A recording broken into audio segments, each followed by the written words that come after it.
Now, what was this next question? When did you first discover that you can sing? I think I was about 6. I think I was 6 years old. I mean, you go to church, right? Right. David, do you go Yes. to church? Yeah. Yeah, and you know how it is in church, dude. Like you go and you're singing and you're doing your thing, and of course, being the children's choir, they would, we would go back in Sunday school, and whether it was ABCs or Yes Jesus Loves Me or whatever, I would find myself really, really singing those songs, you know what I mean, from the heart. And, the other kids would be like, yeah, Jesus loves me. And I would be singing it like I was Whitney Houston or someone. And my mom, she kind of picked up on it early. And by the time I was 9, I was singing professionally. But I was singing in the gospel world as a professional singer. And it was dope. It was, that's when I really realized that I love what I do. Okay. Now, Now, 6, yeah. so what's the craziest thing that a fan has done to get your attention? Yeah. Say it one more time. What's the craziest thing a fan has done to get your attention? um, oh man, I have this one story. I think no one has topped it yet. I mean, I have a couple, but this one guy got my number. Like on Facebook, when you register your Facebook page, Mm-hmm. You put your email on it, and then sometimes your number will get, put on it because you don't know your number's there for everyone to see, but it's there. Right. So I must have my number up there on the Facebook page. So this guy gets my number. He realizes like, oh shit, this is Kalenna from Dirty Money, and so he texts me, and I'm like trying to figure out who the guy is because there's a million people on my phone. Right. So I'm like, who are you? He's like, don't worry about it. I'm a friend from Facebook. Blah blah blah. So he keeps going. He sends me a picture of myself. Okay.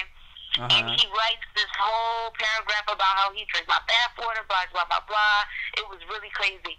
But while I'm reading and looking at my picture, he's recorded his voice saying, bow chicka wow wow, bow chicka wow wow. And I mean, that was classic. I thought that was just classic. So I've been carrying that one around in my pocket. I mean, though I've had a couple of crazy encounters, that tops the list so far. Okay. So tell me about the Last Train to Paris project and how that came about with you on there. Last Train to Paris project, of course, I was writing on the project first.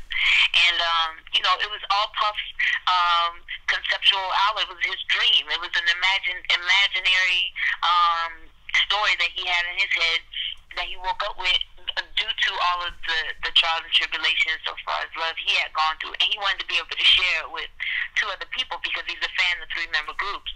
So I remember asking him later on in me writing on the project who he was going to use for the project, and he wasn't sure. He wasn't sure who he was going to use, if he was going to use 2 guys or 2 girls or a girl and a guy. And so when I was asked to be in the group, he just asked me to be as vulnerable as possible. I mean, he had like hundreds and hundreds of words, like posted to the walls, you know what I mean, just to kind of keep us in that vibe. And, it was like vulnerability, no limitation, boundless, expressive, exciting. And all of these different things were expressing what love could be. So, of course, by now, that Last Train to Paris is a conceptual album about finding love, losing love, and getting it back again. And it's about, Puff, of course, falling in love with this girl named Heaven, and he meets her at this party, and they hang out. And then, she goes back, they do that thing, and then they hang out again for a longer period of time in New York.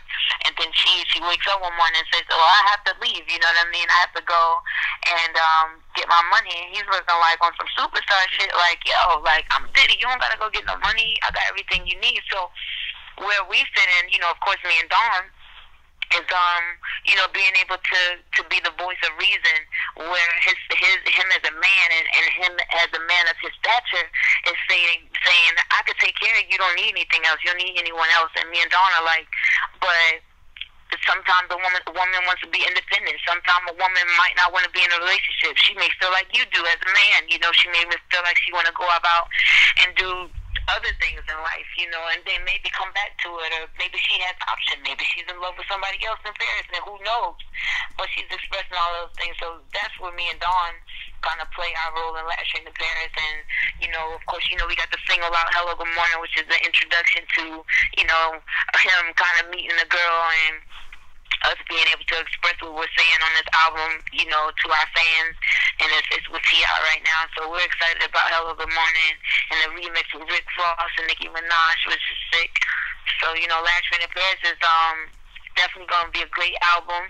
We're taking our time with being creative as possible. I mean, I think that we have more than enough records for Last Train to Paris, but, it's a continuous process. And, until we're done, we're gonna go hard until we put it out in September. So we're excited about Last Train to Paris. Absolutely. So